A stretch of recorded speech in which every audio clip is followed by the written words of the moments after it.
Hello, and welcome to Around the Political World with John Rothman. I am your host, John Rothman.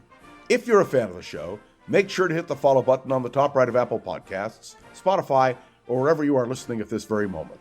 When you hit follow, leave a review or share an episode with a friend. It helps other people discover the show, keeps us going, and as I like to point out, every single day, it expands our base. Today is September the 10th, 2024. It is a day of monumental importance for American politics. For tonight, two candidates for president will stand on a stage together for the first time to present their case to the American people. What we will witness tonight will be a singular moment in the history of American politics. I can't tell you how decisive it will be, or whether or not there will be a clear winner or loser. What I can tell you is that I believe that a record number of Americans, and indeed citizens of the world, will be watching and listening tonight to the interaction between Kamala Harris and Donald Trump. This is a unique moment in American politics, and let me remind you that so-called joint appearances or debates can be decisive. We remember Richard Nixon and John F. Kennedy in 1960 in the first debate, when Nixon looked ill. He wore a gray suit, a white shirt, against a white background, and he looked god-awful. John F. Kennedy, in contrast, wore a blue suit, a blue shirt, a power tie, and was ready.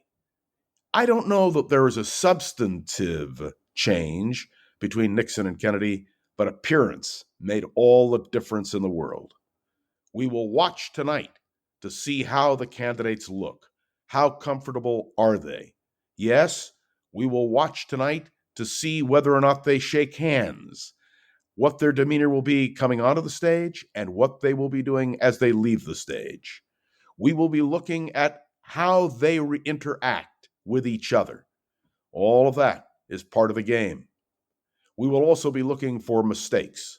Remember in 1976 when Gerald Ford and Jimmy Carter squared off, and Gerald Ford insisted that Eastern Europe was not occupied by the Soviet Union.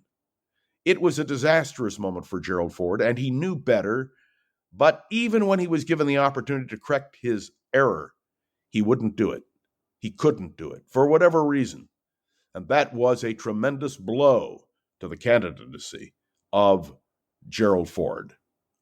In 1980, we witnessed Jimmy Carter and Ronald Reagan.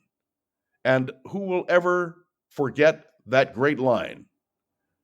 Are you better off today than you were 4 years ago? Ronald Reagan scored big.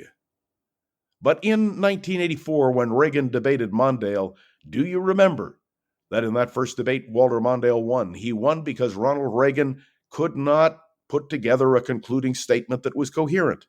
It wandered, it trailed off. And yet, in the second Mondale-Reagan debate, Ronald Reagan scored with one zinger.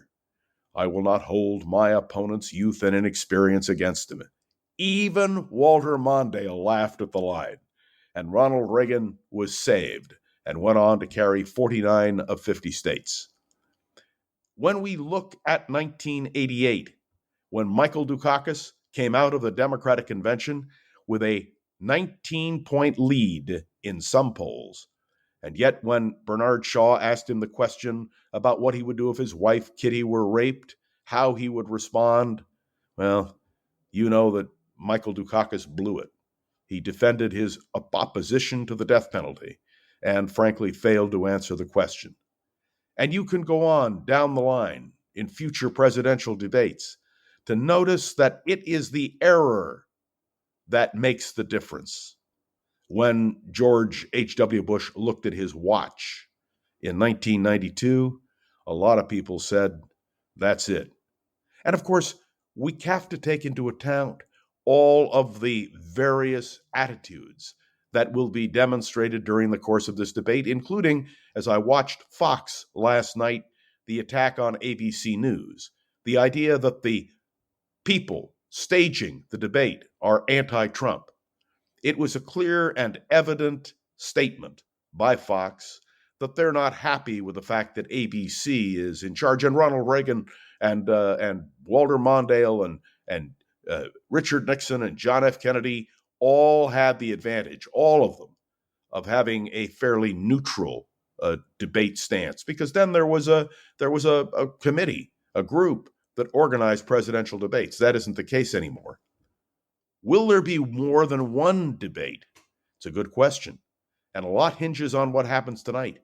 If there is a clear, decisive winner, who knows whether or not either candidate will want to confront each other again. And yet, for the sake of the American people, we ought to be able to see them on the stage again. So, the other major point is that this is a general debate. It is not specific. The first debate between Nixon and Kennedy was a general debate. The last debate was on foreign policy. There were designated things that had to be said and accomplished during those presidential debates or confrontations or joint appearances. There are no such strictures in this particular event. So tonight, we all will be riveted to what happens on that stage in Philadelphia, the cradle of freedom, where Kamala Harris and Donald Trump will square off. There are some who suggest that Donald Trump will try to portray himself as an agent of change. He's not an agent of change, clearly. And Kamala Harris has to introduce herself to the American people, show presidential stature. Both candidates have genuine challenges, and the spin rooms are already spinning. They're already ready. But you and I will be watching tonight critically. And I have to tell you something. On this date, September the 10th, 2024, the American people will reach a conclusion about winners and losers. But more important than that, as we aim for November 5th, Election Day, the American people will have to choose whether or not they want one direction or another direction. And make no mistake, tonight will be an important event, but we have many weeks to go before this debate, this question, this issue, this race is resolved. And so I, like all of you, anticipate what will happen tonight. Frankly, I can't wait. I will sit with my family and we will watch, listen, and think about what is said on that stage in Philadelphia. This is a solemn night in the history of the American Republic, and it may be decisive in terms of our future. Thanks for tuning in to another episode of Around the Political World with John Rothman. I am John Rothman. Make sure to follow along and let me know your thoughts on the show by leaving a review on Apple Podcasts and sharing an episode with a friend or colleague so we can continue to grow and expand. That is, of course, our goal. You can comment to me either on Facebook or LinkedIn.